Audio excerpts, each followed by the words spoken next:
За само 12 часа откако функционираат камерите на Safe City уловиле неверојатни 65.000 прекршоци, од кои 2.800 се возачи кои поминале на црвено светло, а 1000 возеле низ Скопје нерегистрирано возило, вели министерот за внатрешни работи Панче Тошковски. Ова алармантна бројка според него ја потврдува неопходноста и оправданоста на системот, со кој очекува значително подобрување на сообраќајната култура.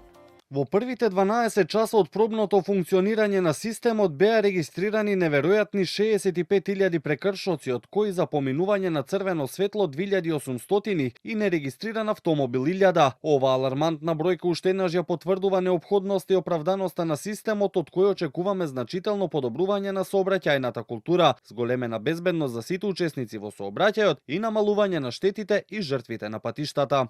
Декември ќе биде само предупредувачки месец за несовесните возачи, од кои дел веќе и добија опомени преку пораки, а некои затоа што само за 2 км на час ја надминале дозволената брзина. Пробниот период за возачите истекува на 1 јануари, а по овој рок наместо опомена, во порака ќе им пристигне казна со записник и платен налог. Во почетниот период ќе се евидентираат сообраќајните прекршоци како управување на возило со брзина поголема од дозволената, минување на црвено светло, изминат рок на важност на сообраќајна дозвола и непрописно паркирани возила, а во следната фаза од проектот планирано е проширување на видот на сообраќајните прекршоци, што ќе ги регистрира електронскиот систем. На скопските улици на кои често се прават прекршоци меѓу нив и за пребрзо возење, денеска можеше да се забележи спротивното, голем дел од возилата се движеа со помала брзина, но имаше и многу такви кои останале со старите навики.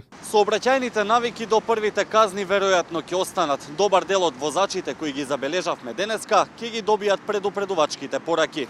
Граѓаните со поделени мислења, дел сметаат дека Safe City ќе донесе побезбеден сообраќај, други пак се уште се скептици, но едногласни се дека само казни би ја промениле сообраќајната култура. Да, забележувам дека повално, да. Мислам дека ова многу кратко, кај нас тешко се влегува на ред. Се надевам ќе придонесе, меѓутоа останува се до совеста на граѓаните. И ова што е со казнувањето дека треба да не опамети малце сите, не само возачите, него и пешаците и општо целиот народ.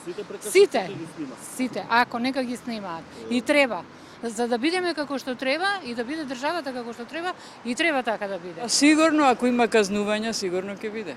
Само казните ќе не опаметат, ништо друго, да. Во светот одамна така функционира.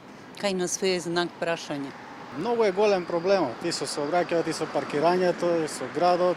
Треба некоја поголема реконструкција на све. Од 1 јануари, кога почнува казнувањето, возачите како и досега доколку платат во рок од 8 дена ќе ја намалат изречената глоба за половина. Доколку рокот истече, се добива нов 8-дневен рок за плаќање на целата глоба, па ако и тој период не се испочитува, следува постапка за извршување.